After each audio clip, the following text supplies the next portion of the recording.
Meron tayong water interruption dito sa pundo. Wala pa kagabi. Wala kahapon. Mga 3 PM.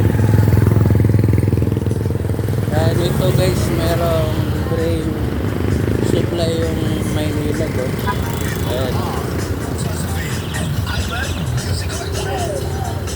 Pilak ko nga lang dito. So may pa mga magkakaroon mga alas 10 daw eh. Pag walang Supply tubig, ng tubig. walang spray po, wala dito.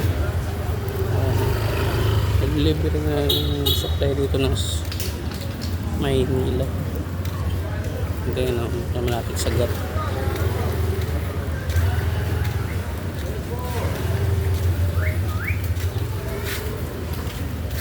Kaya pila ka lang dito.